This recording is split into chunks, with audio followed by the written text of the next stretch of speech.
Assalamualaikum warahmatullahi wabarakatuh. Baiklah, di sini kami akan menjelaskan hasil diskusi kami yang berjudul Etika Penulisan Karya Ilmiah. Next. Perkenalkan, nama saya Novel Isneni dengan NIM 24022103. Perkenalkan, nama saya Aida Fitriani dengan NIM 240222067. Perkenalkan, nama saya Rani Erika Putri dengan NIM 24022061. Perkenalkan, nama saya Umu Wahyu Reviva dengan NIM 24022115. Perkenalkan, nama saya Latifah Khairunisa dengan NIM 24022095. Next.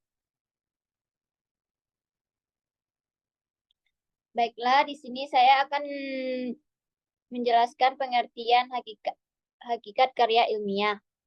Hakikat karya ilmiah adalah karya tulis yang disusun berdasarkan metode ilmiah dan pendekatan yang sistematis. Karya ilmiah dibuat dengan prinsip-prinsip ilmiah, menggunakan data dan fakta yang diperoleh dari observasi, eksperimen, dan kajian pustaka. Next.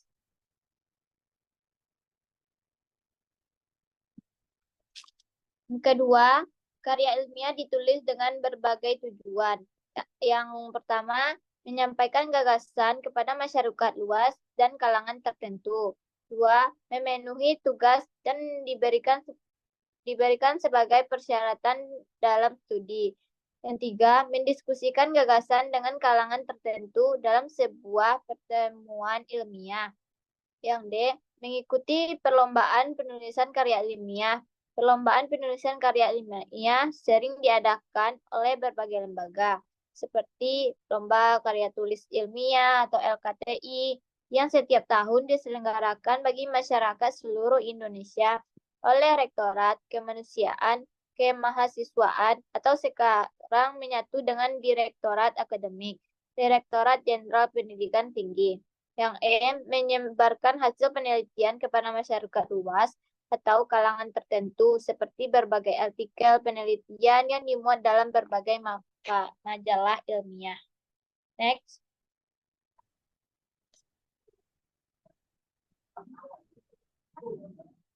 Tiga, manfaat karya ilmiah. A, mengembangkan keterampilan membaca yang efektif. B, memberikan kesempatan berlatih, menginteraksikan hasil bacaan dengan gagasan sendiri. C, meningkatkan penulisan dengan kegiatan perpustakaan seperti menggunakan katalog dalam mencari buku yang diperlukan. D, meningkatkan keterampilan dalam mengorganisasikan dan menyajikan fakta dan data secara jelas dan sistematis. E, memberikan kepuasan intelektual, yaitu satu kepuasan yang terkait dengan kemampuan untuk menyajikan satu khazanah pengetahuan. F, menyumbang keperluan cakrawala ilmu pengetahuan masyarakat.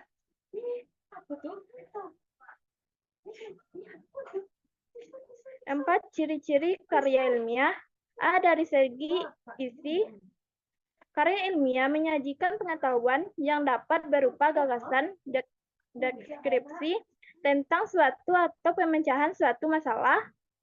B, pengetahuan yang disajikan tersebut didasarkan pada fakta atau data,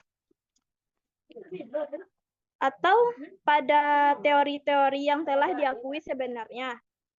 C, mengandung kebenaran yang objektif serta kejujuran dalam penulis. D, bahasa yang digunakan adalah bahasa baku dan banyak menggunakan istilah teknis di samping istilah-istilah yang bersifat denotatif. E, sistematika penulisan mengikuti cara tertentu.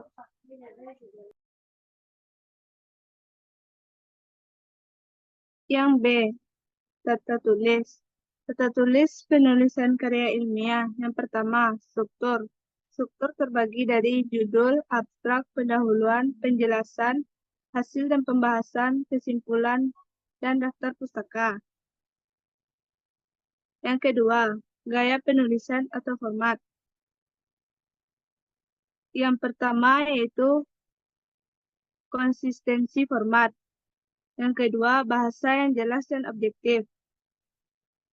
Yang ketiga, penulisan kutipan dan referensi terbagi menjadi mengutip sumber dengan benar dan format referensi.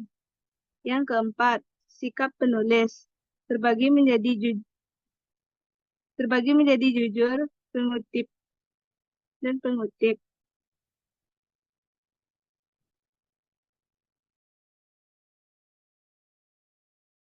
C. Plagiarisme.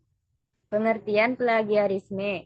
Plagiat adalah aktivitas menjiplak karangan orang lain dan mengakuinya sebagai karangan sendiri tanpa seizin pembuatannya.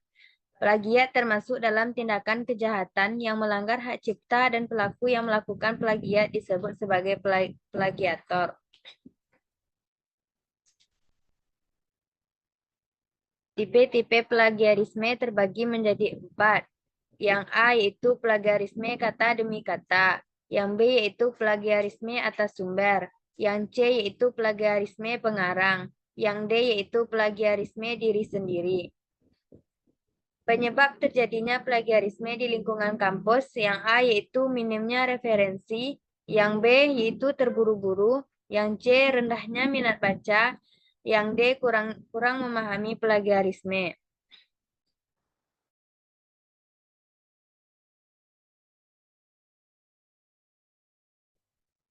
Nah, selanjutnya yaitu jenis-jenis plagiarisme terbagi 3. Yang pertama yaitu plagiarisme langsung, yang kedua yaitu plagiarisme preferensi atau parafrase, yang ketiga yaitu autoplagiarisme atau plagiarisme diri sendiri. Nah, yang kelima yaitu dampak plagiarisme, terbagi menjadi 4. Yang pertama yaitu dampak akademik, yang kedua yaitu dampak profesional, yang ketiga yaitu dampak hukum, dan yang keempat yaitu dampak etika. Dan yang terakhir yaitu cara mencegah plagiarisme, yaitu ada 4. Yang pertama, menggunakan alat deteksi. Yang kedua, menggunakan daftar pustaka dengan teliti. Yang ketiga, menyertakan daftar pustaka yang lengkap dan akurat adalah langkah penting untuk mencegah plagiarisme. Dan yang keempat yaitu menerapkan dan memahami aturan hak cipta. Sekian, terima kasih.